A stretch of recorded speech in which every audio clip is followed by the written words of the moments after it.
പക്ഷേ അൻവർ ഉന്നയിച്ചിരുന്ന ഒരുപാട് ആരോപണങ്ങൾ തുടക്കത്തിൽ വലിയ രീതിയിൽ പിന്തുണ നൽകിയിരുന്നു ഈ KT ജലീൽ. എന്നാൽ ഇപ്പോൾ അൻവറും KT ജലീലും തമ്മിൽ ഒരു പോരിലേക്കാണ് കാര്യങ്ങൾ നീങ്ങുന്നത്. കഴിഞ്ഞ ദിവസം നമ്മുടെ PV അൻവർ പറഞ്ഞിട്ടുണ്ടായി ആരാൻ്റെ ചെലവിലാണ് ഈ KT ജലീൽ നിൽക്കുന്നത്. എന്നാൽ അതിനിപ്പോൾ അദ്ദേഹം മറുപടി നൽകിയിരിക്കുകയാണ്. മിസ്റ്റർ അൻവർ എന്നൊക്കെ തുടങ്ങുന്ന ഒരു ഫേസ്ബുക്ക് കുറിപ്പാണ് അദ്ദേഹം എഴുതിയിരിക്കുന്നത്. എനിക്ക് ആരാൻ്റെ കാലിൽ നിൽക്കേണ്ട ഗതികേട് വന്നിട്ടില്ല. ലീഗിലുണ്ടായിരുന്ന കാലത്ത് ഞാൻ കുഞ്ഞാലിക്കുട്ടിയെ പോലും പേടിച്ചിട്ടില്ല. പിന്നെയല്ലേ ഇപ്പോഴും പിണറായി വിജയൻ എനിക്ക് പിതൃതുല്യനായിട്ടുള്ളൊരു വ്യക്തിയാണ്, അദ്ദേഹത്തിനോട് സ്നേഹം മാത്രമാണ് എന്നൊക്കെയാണ് പറഞ്ഞിരിക്കുന്നത്. അത് മാത്രമല്ല, ഈ KT ജലീലിന് ചെറിയൊരു സങ്കടമുണ്ട്. ആ സങ്കടം എന്ന് പറയുന്നത് അൻവറിൻ്റെ അത്ര പണം തനിക്കില്ല, അതിൽ ഞാൻ കുറച്ച് പുറകോട്ടായിരിക്കും. രണ്ടുപേരും ഇടതുപക്ഷത്തിൻ്റെ സ്വതന്ത്രന്മാരാണ്. രണ്ടുപേരെയും സ്പോൺസർ ചെയ്തത് CPM ആണ്. രണ്ടുപേരും CPM അംഗങ്ങളല്ല. ഒരാൾ UDF-ലെ രണ്ട് കക്ഷിയിൽ നിന്നാണ് ഇവരെ രണ്ടുപേരെയും CPM ഏതാണ്ട് റാഞ്ചിയെടുത്തത്. മലപ്പുറത്തെ ഏറ്റവും വലിയ പാർട്ടിയായ മുസ്ലിം ലീഗിൽ നിന്നാണ് ജലീലിനെ കൊണ്ടുപോയത്. എന്നാൽ ഒട്ടും മോശമല്ലാത്ത ഇപ്പോൾ UDF-ലെ ഏറ്റവും വലിയ കക്ഷിയായ കോൺഗ്രസിൽ നിന്ന്, കോൺഗ്രസിൻ്റെ മലപ്പുറം മുഖമായ ഏതാണ്ട് ആര്യാടൻ്റെ തട്ടകത്തിൽ നിന്ന് ആണ് അൻവറിനെ കൊണ്ടുപോയത്. ഈ രണ്ടുപേരെയും കൊണ്ടുപോയതിൻ്റെ പിന്നിൽ യഥാർത്ഥത്തിൽ രണ്ട് താല്പര്യങ്ങളാണ് CPM-ൽ ഉണ്ടായിരുന്നത്. ഒരു കാര്യം വളരെ ശരിയാണ്. ഒന്ന്, ജലീലിനെ കിട്ടിയ കാലത്ത് മുസ്ലിം ലീഗിൻ്റെ തലപ്പത്ത് ജലീൽ തിളങ്ങി നിൽക്കുന്ന ഒരു സമയത്ത് കുഞ്ഞാലിക്കുട്ടിക്കെതിരെ ഉണ്ടായിരുന്ന വലിയ ജനവികാരം മുതലെടുത്ത് മുസ്ലിം ലീഗിനകത്ത് അഴിമതിക്കെതിരായുള്ള ഒരു കുരിശി യുദ്ധമൊക്കെ ജലീൽ ആരംഭിച്ചപ്പോൾ ഉണ്ടായ ഒരു ഇമേജ് ഉണ്ട്. ആ ഇമേജ് മുതലെടുത്തിട്ട് മുസ്ലിം ലീഗിൻ്റെ സാമുദായിക വോട്ട് ബാങ്കുകളിൽ പിളർപ്പുണ്ടാക്കിയിട്ട് മുതലെടുക്കാനാണ് CPM ശ്രമിച്ചത്. തീർച്ചയായിട്ടും അന്ന് വില കണ്ടു. കുറ്റിപ്പുറം മണ്ഡലത്തിൽ കുഞ്ഞാലിക്കുട്ടിക്ക് തന്നെ, അപ്പോൾ മുസ്ലിം ലീഗിൻ്റെ അന്നത്തെ ഏറ്റവും വലിയ നേതാവ് കുഞ്ഞാലിക്കുട്ടിക്കെതിരായി കുറ്റിപ്പുറം പോലെ വലിയ ഭൂരിപക്ഷത്തിന് ലീഗ് നേതാക്കന്മാർ ജയിച്ചിരുന്ന കുറ്റിപ്പുറം മണ്ഡലത്തിലാണ് ജലീൽ ജയിച്ചത്. അപ്പോൾ അത് തീർച്ചയായിട്ടും അക്കാലത്ത് അത് ചരിത്രം കുറിച്ച വിജയമാണ്, യാതൊരു തർക്കവുമില്ല. അത് കുഞ്ഞാലിക്കുട്ടിക്കും മുസ്ലിം ലീഗിനും കൊടുത്ത ആഘാതം ചരിത്രത്തിൽ തുല്യതയില്ലാത്തതാണ്, അതിലൊന്നും തർക്കമില്ല തീർച്ചയായിട്ടും. അതാണ് ജലീലിൻ്റെ ഒരു വരവ്.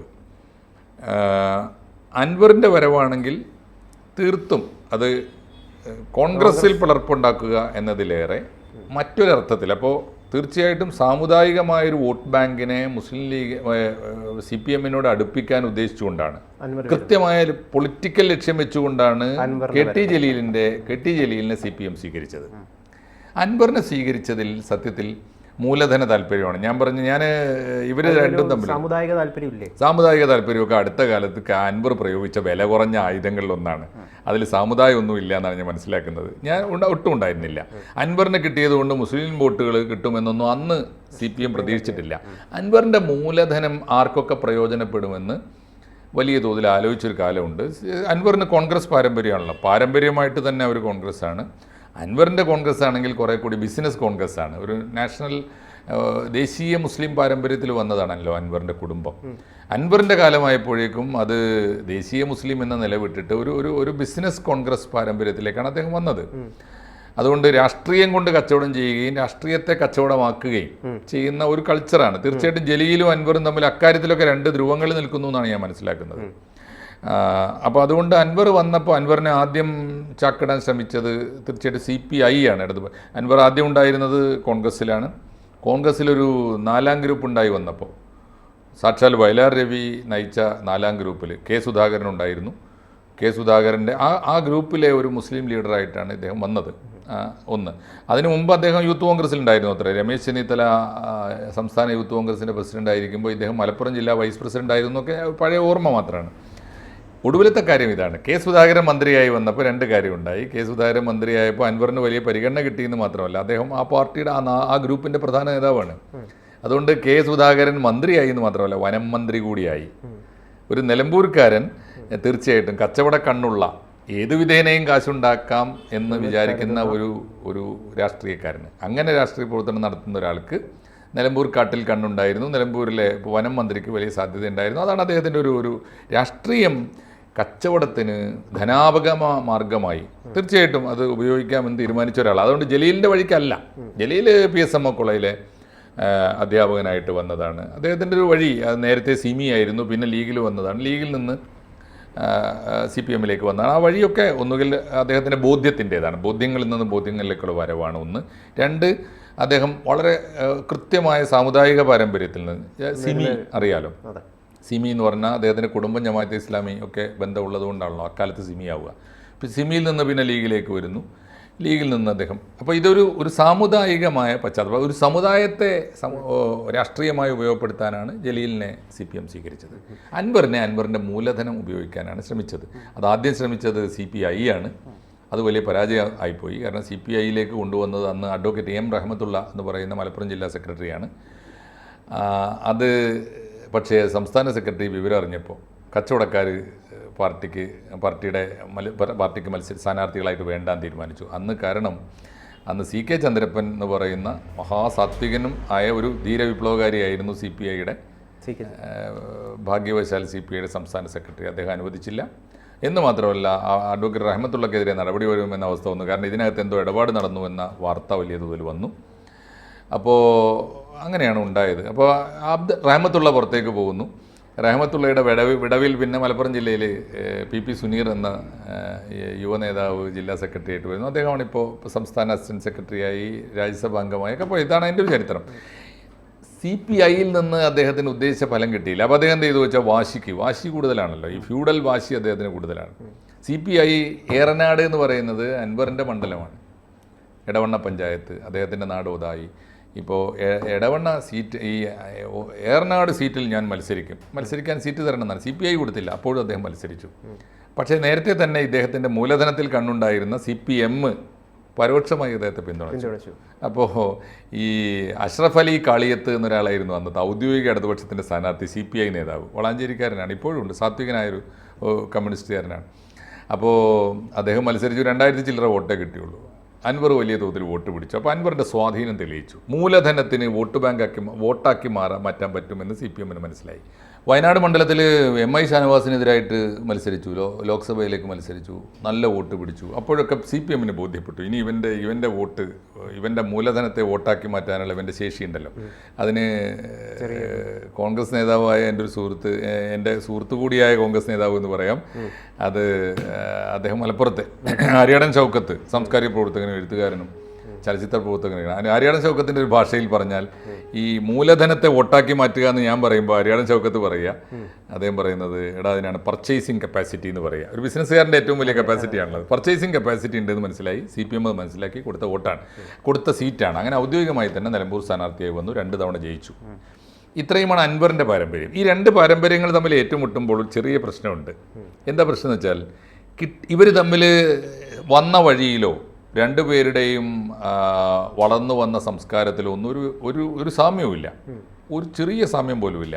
രണ്ടുപേരും CPM-ൻ്റെ സഹയാത്രികരാണ്. രണ്ടുപേരും ഒരിക്കൽ പോലും CPM-ൽ മെമ്പർഷിപ്പ് എടുത്തിട്ടില്ല. അതാണ് ഒരു വ്യത്യാസമുള്ളത്. പക്ഷേ ഇവർ തമ്മിൽ ഉള്ള ഒരു സാമ്യം എന്താണെന്ന് വെച്ചാൽ, ഈ 2 മാനദണ്ഡപ്രകാരം CPM സീറ്റ് കൊടുത്ത് ജയിപ്പിച്ച് കഴിഞ്ഞിട്ട് ഈ 2 പേരുടെയും കൾച്ചറിൽ പിന്നീട് വന്ന 2 പേരുടെ രീതിശാസ്ത്രത്തിലൊക്കെ വലിയ വ്യത്യാസം വന്നിട്ടുണ്ട്. അതിപ്പോൾ ഒരു വലിയ സാമ്യങ്ങൾ വന്നിട്ടുണ്ട്. അതിലൊന്ന്, ഈ KT ജലീലിനെതിരെ വന്ന ഏറ്റവും വലിയ ആരോപണം, KT ജലീൽ 2 കാര്യം ആരോപണമാണ്. ഞാനതിപ്പോൾ അത് തെളിയിക്കാനും നമ്മുടെ ഈ തെളിവുണ്ടാവില്ല. ഒന്ന്, KT ജലീൽ MLA ആയി ജയിച്ച് ആദ്യമായി അത് ചരിത്രമാണല്ലോ, ചരിത്ര വിജയം. ഈ കുറ്റിപ്പുറത്ത് ജയിച്ച ഉടനെ കുറ്റിപ്പുറം മണ്ഡലത്തിലെ പ്രധാനപ്പെട്ട കേന്ദ്രങ്ങളിലൊക്കെ ഒരൊറ്റ രാത്രിയിൽ ഒരു ബോർഡ് പ്രത്യക്ഷപ്പെട്ടു. എന്താണെന്നറിയോ? നിയുക്ത മന്ത്രി KT ജലീലിന് സ്വാഗതം. പാർട്ടി അറിഞ്ഞിട്ടില്ല, ആരും അറിഞ്ഞിട്ടില്ല. എനിക്ക് തോന്നുന്നു പാർട്ടി അത് സ്വകാര്യമായി അന്വേഷിക്കുകയും അതിൻ്റെ പിന്നിൽ ജലീലുമായി ബന്ധപ്പെട്ട ആരോ ഒക്കെ തന്നെയാണ് എന്ന്. അപ്പോൾ അതിമോഹം അത് അന്ന് തന്നെ ആരോപിക്കപ്പെട്ടു. അത് പിന്നീട് അത് എടുത്തു മാറ്റുകയും അന്വേഷണം നടത്തി താക്കീത് കൊടുത്ത് അവസാനിപ്പിക്കുകയും ചെയ്തു എന്ന് ഞാൻ മനസ്സിലാക്കുന്നത്. CPM-നെ അവരുടെ തീരുമാനങ്ങളെ സ്വാധീനിക്കാൻ തുടങ്ങി. അവനവൻ്റെ, ഇപ്പോൾ ജലീലിൻ്റെ താല്പര്യങ്ങൾ പാർട്ടിയെ സ്വാധീനിക്കാൻ. രണ്ടാമത് വന്നത്, ഈ മണ്ഡലം പോയി, കുറ്റിപ്പുറം മണ്ഡലം പോയി, പിന്നെ തവനൂർ മണ്ഡലം വന്നു. തവനൂർ മണ്ഡലം വന്നപ്പോൾ ആ മണ്ഡലത്തിൻ്റെ സ്വഭാവം മാറി. മുസ്ലിം ലീഗിന് വലിയ മെജോറിറ്റിയുള്ള മണ്ഡലം അല്ല എന്ന് മാത്രമല്ല, ഇടതുപക്ഷത്തിന് ആരെ നിർത്തിയാലും ജയിക്കാവുന്ന മണ്ഡലമാണ്. ആ മണ്ഡലം പിന്നീട് ജലീലിന് ജലീൽ നേടിയെടുത്തു. അതിന് അദ്ദേഹം പറഞ്ഞ കാര്യം വളരെ ശരിയാണ്. പിണറായി വിജയൻ ഇപ്പോൾ അദ്ദേഹം പിതൃതുല്യം എന്നൊക്കെ പറയുന്നുണ്ടെങ്കിൽ അന്ന് പറഞ്ഞിരുന്നത് ഗോഡ് ഫാദർ എന്നാണ്. ഗോഡ് ഫാദർ അന്ന് അദ്ദേഹം പറഞ്ഞിരുന്നത് എനിക്ക് എല്ലാ കാലത്തും രാഷ്ട്രീയത്തിൽ ഗോഡ് ഫാദർ ഉണ്ട്. അപ്പോൾ അൻവറിൻ്റെ ഒരു സ്റ്റേറ്റ്മെൻറ്റ് അതിനോട് ചേരുന്നുണ്ട്. ആരുടെയെങ്കിലും ഒരു കാലിലല്ല, അതോ സ്വന്തം കാലിൽ ഒരു കാലത്ത്. അത് പണ്ട് ജലീൽ തന്നെ കൊടുത്തത് ഇപ്പോൾ തിരിച്ചു കിട്ടുകയാണ്. ജലീൽ മലയാളത്തോട് പറഞ്ഞതാണ്, ഞാൻ ഗോഡ് ഫാദർ ഉള്ളത് കൊണ്ടാണ് എല്ലാ കാലത്തും നിന്നത്. മുസ്ലിം ലീഗിൽ എനിക്ക് കൊരമ്പയിൽ അഹമ്മദ് ഹാജി ഉണ്ടായിരുന്നു, CPM-ൽ എനിക്ക് പിണറായി വിജയൻ, രണ്ടുപേരും എനിക്ക് ഗോഡ് ഫാദറാണ് എന്ന് പറഞ്ഞല്ലോ. അപ്പോൾ അതുകൊണ്ടാണ് ആയിരിക്കണം അൻവർ പറഞ്ഞത്. അതിൻ്റെ അർത്ഥം അതായിരിക്കണം, സ്വന്തം കാലിൽ നിന്നിട്ടില്ല, ആരുടെയെങ്കിലുമൊക്കെ കാലിൽ ചവിട്ടി അല്ലെങ്കിൽ കാലിന് പുറത്താണ് താങ്ങിയാണ് നിന്നതെന്ന് അതിൻ്റെ അർത്ഥം. അതാണ് ഒരു വ്യത്യാസം. അൻവർ പറഞ്ഞത് ശരിയാണ്. അൻവർ അപ്പോഴും ആരുടെയും ചാരി നിന്നിട്ടില്ല. അൻവർ ഒറ്റയ്ക്ക് നിൽക്കുകയും അൻവറിന്റെ ഒരു വിധേയത്വത്തിലേക്ക്, അൻവറിന്റെ കീഴിലേക്ക് നിലമ്പൂരിലെ പാർട്ടി, മലപ്പുറം ജില്ലയിലെ പാർട്ടിയൊക്കെ ഏതാണ്ട് അൻവറിനോട് വിധേയപ്പെട്ട് വരുന്ന ഒരു കാഴ്ചയാണ് ഉണ്ടായത്. പിന്നെ അധികാരമോഹം എന്ന് പറയുന്നത് ജലീലിനില്ല എന്നിപ്പോൾ നമ്മൾ കണ്ടല്ലോ. ആദ്യം ജയിച്ച ദിവസം തന്നെ ബോർഡ് വെച്ചു. രണ്ടാമത്തെ ഒരു കാര്യം, തീർച്ചയായിട്ടും ജലീൽ ഗോഡ് ഫാദറിനെ സമർത്ഥമായിട്ട് ഉപയോഗിച്ചു. അദ്ദേഹം മന്ത്രിയായിട്ടുണ്ട്, യോഗ്യത ഉള്ള ഒരാളാണല്ലോ, എന്താ മന്ത്രിയായ കുഴപ്പം. അപ്പോൾ അദ്ദേഹം മന്ത്രിയായി. പക്ഷേ അദ്ദേഹത്തിന് അപ്പോഴാണ് മനസ്സിലാവുന്നത്, അത് എല്ലാവർക്കും മനസ്സിലാക്കേണ്ട ഒരു പാഠമാണ്, രാഷ്ട്രീയക്കാർക്കൊക്കെ ഒരു പാഠമാണ്. വേദികളിൽ വാചാലമായി സംസാരിക്കുന്നത് പോലെ അല്ല ഭരണം നടത്തുക എന്ന് പറയുന്നത്. ഗവേണൻസ് എന്ന് പറയുന്ന പണി വേറെയാണ്. അപ്പോൾ അദ്ദേഹത്തിൻ്റെ ആദ്യത്തെ മന്ത്രിപദം ഇതിലായിരുന്നല്ലോ, പഞ്ചായത്ത് മന്ത്രിയായിരുന്നു. അവിടുന്ന് എടുത്തു മാറ്റി. അദ്ദേഹത്തിൻ്റെ കെടുകാര്യസ്ഥതയും കഴിവില്ലായ്മയും അദ്ദേഹം പ്രകടമാക്കി എന്നാണ് പാർട്ടി പറയുന്നത്. അദ്ദേഹത്തെ മാറ്റി. പിന്നെ അദ്ദേഹത്തിന് വേണ്ടി വിദ്യാഭ്യാസ വകുപ്പ് രണ്ടായിട്ട് മുറിച്ചിട്ട്, അങ്ങനെയാണ് ആദ്യമായി കേരളത്തിലെ വിദ്യാഭ്യാസ വകുപ്പ് വിഭജിച്ചത്. പൊതുവിദ്യാഭ്യാസം വേറെയും ഉന്നത വിദ്യാഭ്യാസം വേറെയും. ഉന്നത വിദ്യാഭ്യാസ മന്ത്രിയായിട്ട് അദ്ദേഹത്തെ നിയമിച്ചു. സത്യത്തിൽ അത് വലിയ അബദ്ധമായിരുന്നു പിന്നെ പാർട്ടിക്ക് തോന്നി, കാരണം ഒരുപാട് ദുഷ്പേരുകളും ഒക്കെ അതിനെ തുടർന്നുണ്ടായി. നിലവിലിപ്പോൾ സംഭവിക്കുന്നത് എന്ന് വെച്ച് കഴിഞ്ഞാൽ അൻവറിനെ പാർട്ടി പൂർണ്ണമായിട്ട് കൈവിട്ടിരിക്കുന്നു എന്ന് മനസ്സിലാക്കിയിരിക്കുന്ന ജലീൽ അൻവറിനെതിരെയും നീങ്ങുന്നു. അല്ല, ഇപ്പോൾ എനിക്ക് തോന്നുന്നത് ജലീൽ ഇപ്പോൾ നേരത്തെ ഈ ജലീൽ ഉൾപ്പെടെയുള്ളവർ അൻവറിന്റെ കൂടെ പോകുമെന്നുള്ള സംസാരങ്ങൾ ഉണ്ടായിരുന്നു. സ്വതന്ത്രരായിട്ടുള്ള ആളുകൾ, ലീഗിൽ നിന്ന് വന്നവരും ഒക്കെ. അതിലെ ഒരു കാര്യം എന്താ വെച്ചാൽ, ഇപ്പോൾ അൻവർ ഉയർത്തിയ ഭീഷണിയിൽ ജലീൽ കൂടി ചേരുമോ?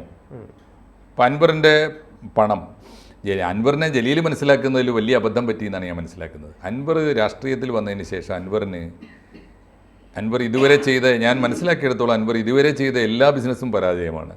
ബിസിനസ് ചെയ്ത് കാശുണ്ടാക്കാൻ നല്ല കച്ചവടക്കാരനല്ല അൻവർ എന്നാണ് കച്ചവടക്കാരായ മലപ്പുറം ജില്ലക്കാർ പറയുന്നത്. അതുകൊണ്ട് തന്നെ അൻവറിൻ്റെ രാഷ്ട്രീയ കച്ചവടത്തിൽ ഒട്ടും വിജയം കണ്ടിട്ടില്ല. അൻവറിന് നഷ്ടത്തിൽ നിന്ന് നഷ്ടത്തിലേക്ക് കൂപ്പുകുത്തുകയും നാട് വിടേണ്ടി വരികയും അന്യരാജ്യത്തൊക്കെ പോയി കഷ്ടപ്പെടുകയും ചെയ്യേണ്ട അവസ്ഥ വന്നിട്ടുണ്ട്. അൻവറിൻ്റെ ആസ്തി ഇപ്പോൾ കഴിഞ്ഞ ദിവസം നിലമ്പൂർക്കാരനായ അൻവറിൻ്റെ അയൽക്കാരനായ ഒരു സുഹൃത്ത്, ഒരു വക്കീൽ, ഫേസ്ബുക്കിൽ എഴുതിയ പോസ്റ്റ് അനുസരിച്ച് അൻവർ സാമ്പത്തികമായി നടു ഒടിഞ്ഞു പോയിരിക്കുന്നു എന്നാണ്. അത് ആരോടും പറയാറില്ല. അത് ഇപ്പോൾ ഈ സമയത്തെങ്ങാനും ഞാൻ സാമ്പത്തികമായി തകർന്നിരിക്കുന്നു എന്ന് അൻവർ പറഞ്ഞാൽ ഇപ്പോൾ ഉള്ള അനുയായികളും ഉണ്ടാവില്ല. അതാണല്ലോ സ്ഥിതി. അപ്പോൾ അൻവർ സാമ്പത്തികമായി വലിയ ഉന്നതിയിലാണെന്ന് പഴയ കണക്ക് വെച്ചിട്ട് ഉപ്പുപ്പാൻ്റെ ആനയെക്കുറിച്ചാണ് ഈ പറയുന്നത്. ഇപ്പോഴത്തെ അൻവർ ഒട്ടും സാമ്പത്തികമായി ഉന്നതിയിലല്ല, വലിയ ദയനീയമായ അവസ്ഥയിലാണ് എന്നുള്ളതാണ്. അത് ജലീൽ മനസ്സിലാക്കാതെ പോയതാണ്. അധികാരമോഹത്തിൻ്റെ കാര്യത്തിലാണെങ്കിൽ ഇപ്പോൾ ജലീൽ പറയുന്ന ഒട്ടും ശരിയല്ല. മന്ത്രി ഇപ്പോൾ രണ്ടാമത്തെ കാര്യം, അൻവർ ഇപ്പോൾ ചെറിയൊരു കാരണം പറഞ്ഞിട്ടാണല്ലോ ജലീലിനെ മന്ത്രി പദവിയിൽ നിന്ന് ഒഴിവാക്കിയത്. ഈ ലോകായുക്ത പിണറായി വിജയന് നേരെ വരുന്നു കണ്ടപ്പോൾ ആ നിയമം തന്നെ മാറ്റിയല്ലോ. എന്നാൽ ജലീലിൻ്റെ പേരിൽ ആ നിയമത്തിന് ആദ്യ ഇരയായ ഒരാളല്ലേ. ശരിയാവട്ടെ, കാരണം ഉണ്ടാവാം. ആ ബന്ധു നിയമനം ഇദ്ദേഹത്തിൻ്റെ കയ്യിലുണ്ടായിരുന്ന ന്യൂനപക്ഷ ക്ഷേമ വകുപ്പിൽ നടന്ന ക്രമക്കേടിൻ്റെ ഫലമായിട്ടാണ്. അത് ഉള്ളതാവട്ടെ ഇല്ലാതാവട്ടെ, പക്ഷേ ആ നിയമം പരിഹരിച്ചിട്ട് പുതിയൊരു നിയമം കൊണ്ടുവന്ന് അടുത്ത മന്ത്രിസഭ വരുമ്പോൾ ജലീലിനെ തീർച്ചയായിട്ടും മന്ത്രിയാക്കണ്ടേ. ആ ഒരു കിറിവ് ജലീലിനെ വീണ്ടും മന്ത്രിയാക്കാത്തതിൻ്റെ പ്രശ്നം ഉണ്ടാവാം. 2, ലോക്സഭയിലേക്ക് മത്സരിക്കാൻ ജലീലിന് ആഗ്രഹം ഉണ്ടായിരുന്നു എന്ന് വാർത്തകളുണ്ടായിരുന്നു. അത് കൊടുത്തിട്ടില്ല. അതൊന്ന്. അൻവറും സമാന്തരമായിട്ട് 2 തവണ ജയിച്ചു കഴിഞ്ഞപ്പോൾ ഈ തവണ അദ്ദേഹം മന്ത്രിയാകുമെന്ന് അദ്ദേഹം ആഗ്രഹിച്ചിട്ടുണ്ടാവണം. ശ്രമങ്ങളൊക്കെ ധാരാളമായി നടന്നിട്ടുണ്ടാവും. പക്ഷേ പാർട്ടിക്ക് എന്തോ ഇദ്ദേഹത്തിൻ്റെ രീതി പിടിക്കാത്തതുകൊണ്ടോ ഇദ്ദേഹം പാർട്ടിക്ക് വഴങ്ങാത്തതുകൊണ്ടോ അദ്ദേഹത്തെ അല്ല അബ്ദുറഹിമാനെയാണ് മന്ത്രിയാക്കിയത്.